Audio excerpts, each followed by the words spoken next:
framework and a roadmap is in development. And the Minister has set up a ministerial advisory group, which I'm lucky enough to be on.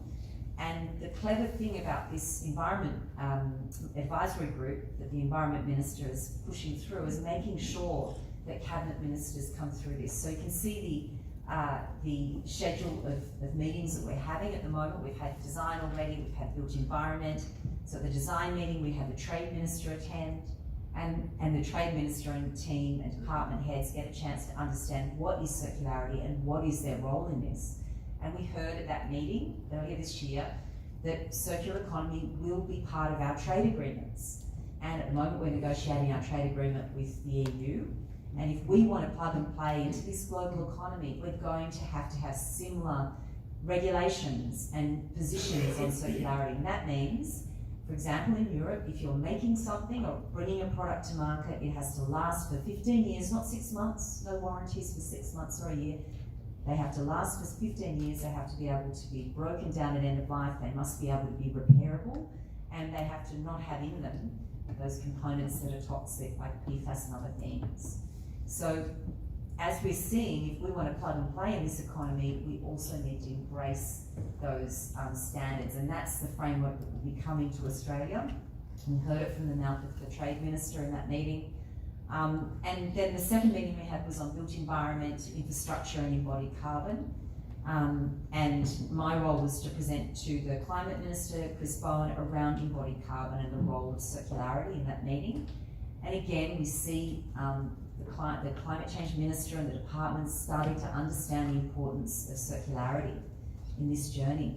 You know, solar panels are great and we need to roll them out as fast as we can to make that energy transition away from coal and other things, but inside solar panels we have silicon, glass, silver, aluminium, and at the moment there's issues with micro-cracking, so we're seeing a quarter of all solar panels not getting halfway to their warranty full life, so they're getting disposed of in landfill and wasted. All those precious resources that I just mentioned getting wasted. So how do we make sure that while we're making this energy transition, renewable energy transition, we've got the circular economy goggles on? And so I think the penny is absolutely dropping as we start to run through these different themes with different cabinet ministers in Canberra. And part of the work we do is to consult with our partner organisations as we go through this journey. The next meeting coming up is on economics. And Circular Australia is also playing a big role there in terms of finance mechanisms and economic levers to catalyse the circular economy. It is a systems transition, and we can't just do one thing over here. One organisation, one person, one government, one university. It's impossible. We have to all work together, and we need to do it, a lot of things at the same time. So big systems changes. And I'm going to come back to that hierarchy in a second, but we've calculated, I think PwC did some calculations that the economic opportunity is close to $2 trillion in Australia. I think that's the tip of the iceberg. I think that as we start to understand, as the previous slide showed with the different cabinet ministers and their portfolios, that opportunity is going to grow. But I do want to talk about the $15 billion National Reconstruction Fund, which Dana gave a nod to before. The transformation that is occurring in Australia is profound. We have created an economy, as we said before, that's very basic, it's not complex. We dig stuff up and we sell it overseas and we import what we need. So we're very low on the complexity index, and that's unsustainable.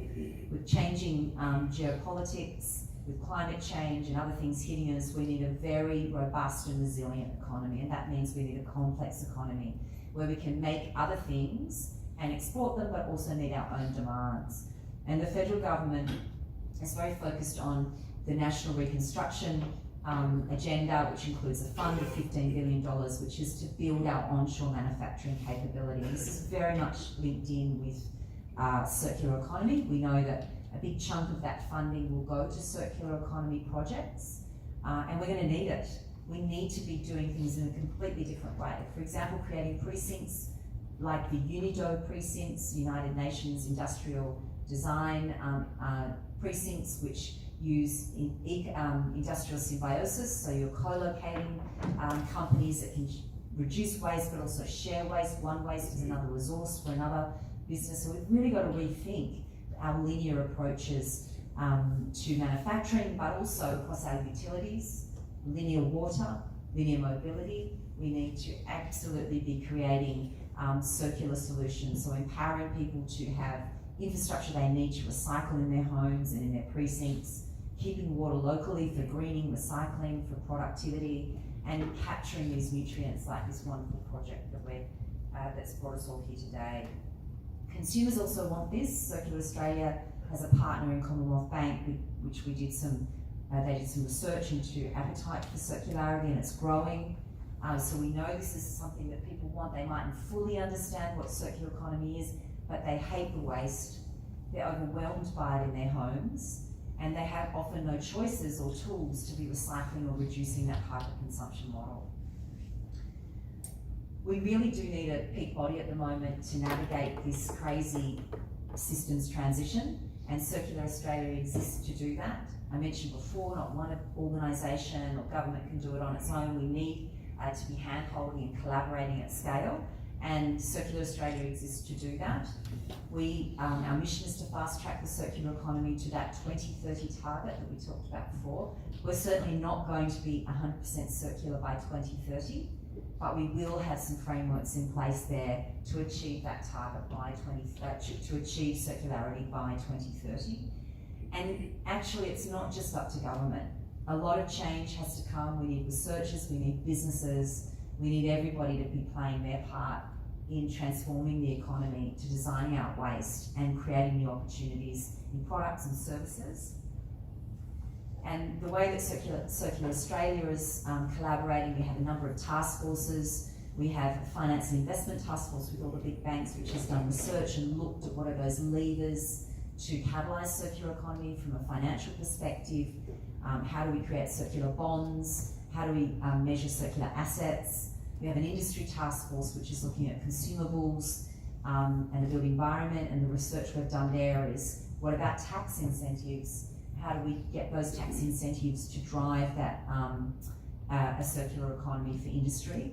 And Precincts and Infrastructure is looking at place-based circularity, like I mentioned before, bringing together companies in manufacturing hubs and other hubs where they can design out waste. We also have a task force with all the state and territory governments that are partners, and in that task force it's called the National Circular Economy Council. We're looking at metrics, we're looking at investing in harmonising policies so it's easier for companies to invest and they're not having to deal with the many jurisdictions. Dana asked me to talk about our recent conference and the findings that we had from that conference, which I think are relevant today. We had more than 300 people attend our conference. It was also built off the back of these task forces that I just mentioned. They've been together for 3 years. They've been working on research with industry leaders, cross-sectional with government research and industry. And so we had a big place in our forum for their conversations and their research. We spent half of the day developing an agenda from those task forces. And I'll talk about that in a sec, but generally we could see that just in a year, the understanding of circularity has increased significantly. And I don't know about yourselves, but I'm sure you've got your own examples of this understanding that circular economy is something to do with waste management, something a bit out there. It's really got a place now in policy. It's got a place in boardrooms, and understanding how we're going to achieve our sustainability objectives, sustainable development goals, etc. We also found that finance is absolutely critical to operationalising the circular economy. We've had all this theory, like I've just showed you. How do we apply it? How do we actually change our strategies, develop products and systems in our supply chain that are going to achieve circular economy? It's one thing to talk about the theory, but how do we actually apply it? And that does require finance. And so we're seeing banks come together internationally to do that in other countries, in South America, for example, and lots of mechanisms to put money to get more projects to scale. We also heard at our conference a really critical role of Indigenous communities and their elders in the transition, and how we actually get more knowledge transferred and consultation with our Indigenous leaders and communities across Australia, and that the roadmap is going to require a sectoral approach. every sector is different, but the resources will run through those sectors. And at the moment, those resources are in a waste stream of one sector, and that's where it finishes. That sector hasn't got control or interest or economic viability to chase those waste streams. So it's really important that we see it as a systems transition this way, and that government understands how it can support the different sectors to appreciate those waste streams and resource streams, and to support the market failings to get those secondary resources back into to use. Policy recommendations that we came up with at our forum were around that major, profound rethink and articulation around production and consumption. So the hyper-consumption model is something that we really have to start changing. And I think here of fashion as a service. Some of our fastest growing billionaires in Australia are women in the fashion industry. They're making their money out of selling things quickly. Those things get sold, they get worn once or twice, they get thrown away.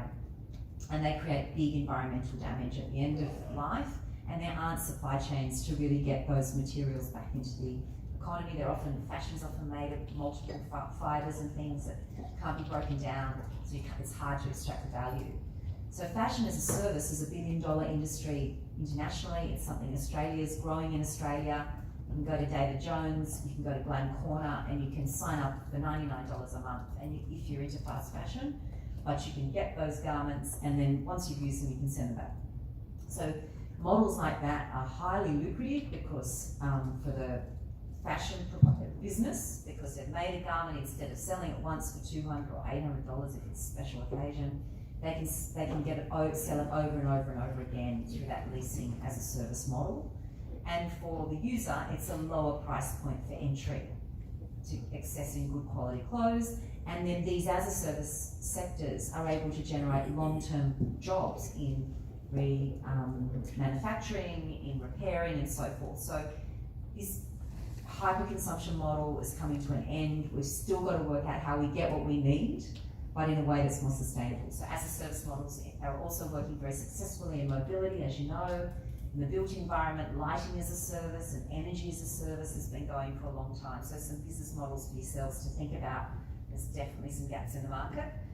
We need a regulatory framework to drive that transition. And importantly, we need to support people and that behavioural change. And I have a firm belief, which doesn't always sit with some of my colleagues, but I believe that if people have the services and choices, then they will make more sustainable choices because they want to. But at the moment they can't. You know, think of our waste. There's hair and food and jeans, old jeans going into bins and red bins. It's really unacceptable. People don't like it. They want alternatives. So a big piece there on how we get services for them. Finance and investment, I talked about that before. It's really a role for government too, to be potentially supporting aggregating funds that can be available for the projects, circular economy projects and infrastructure and systems. And that can be through the clean energy finance organisations. It could be a new entity, it could be a collaboration, but we need to dedicate funding there. We definitely need metrics. Metrics is something really close to our heart at Circular Australia, and hopefully our next meeting's on economics and metrics, so hopefully with the federal government and Ministerial Advisory Group, so hopefully we'll start to see an understanding what are those metrics we can all use to set targets and then measure it around jobs, around product efficiency and other things. Carbon markets is another underutilised opportunity. We know that Scope 3 embodied carbon is will become mandated soon. We've heard it from the UN. We know that those embodied carbons in that previous slide are critical if we're going to reach our net zero targets. So how do we utilise carbon markets to reduce and improve our situation there? Infrastructure and precincts, more case studies please. We've got great examples in New South Wales around the special activation precincts, which will be the only precincts to achieve United Nations UNIDO certification around industrial symbiosis, which I mentioned before. Place-based innovation, we can do a lot in a place. It's a way of getting really good data, testing things, controlled environments, And so I think we've got a lot to do in place-based innovation. And if you saw the agenda that I showed, that agenda slide for the Ministerial Advisory Group and the themes, what's missing in that slide is another meeting on place-based innovation, which I've been pushing for. I'm really pleased to know that as a group we've decided to add that in as a meeting. I think it's going to be really important in seeing the evidence as where circular economy hits the road, and that's where we really get to see how this theory works. We need to empower the coordinators. I like that one. We're a coordinator. We definitely need to support cat herding organisations like ours, which are not-for-profit. We run off the smell of an oily rag. We need support because we're hand-holding and helping organisations make the transition. And then, of course, the demonstration projects. Industry, same here, metrics that really matter. I know that Minister Tanya Plibersek, as a result of our Ministerial Advisory Group on Circular Economy, has added into her Measuring What Matters agenda, she's added into that circular economy. So we are starting to get change into adding into circular economy to Measuring What Matters, which is good. And of course, legislative reform, and we've talked about behavioural change there. These are the areas that Circular Australia works in. I've talked about the metrics and economics, and I urge you to have a look at our metrics report. In fact, we did it in partnership with UTS, with ISF, and we're really proud of that work.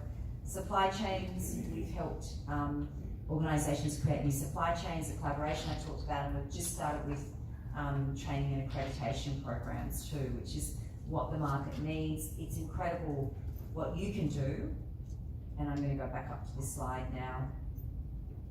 What you can do with your handprint if you understand circular economy and the principles of circular economy. And here it starts with refusing. There's not just 3 R's, we've got 10 R's, and believe it or not, recycling and recovery can be right down the bottom. So there's a lot of economic gain and a lot of opportunity up that hierarchy if we can apply circular economy to our own businesses, and that's something I urge you to consider and think about.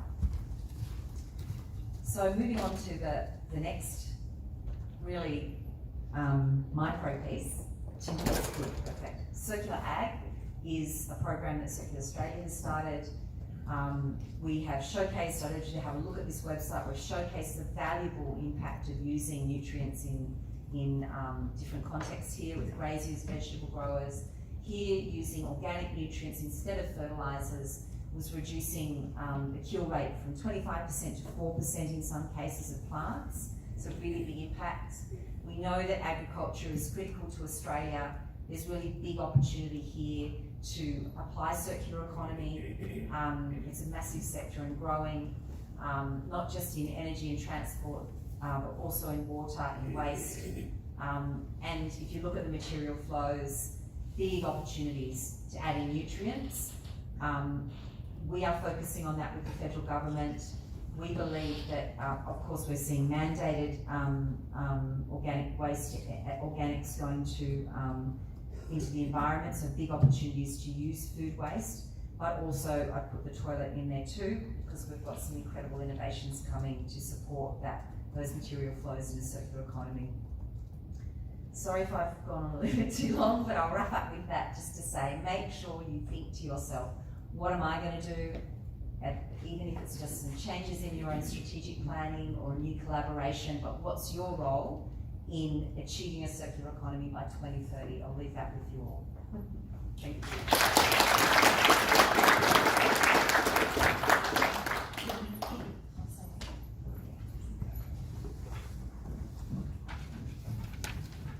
Thank you so much, Lisa. That was absolutely fantastic. I'm sure everyone's mind is already blown, and it's only the first speaker. I was particularly interested to hear you talk about how circular economy will be built into future trade agreements, and maybe that's something we can pick up in the panel discussion if others are interested too. We just have a very small thank you, token of our appreciation here. Fantastic. It's wonderful. Thank you very much. And I think someone wants to take a photo. That's true. Yes.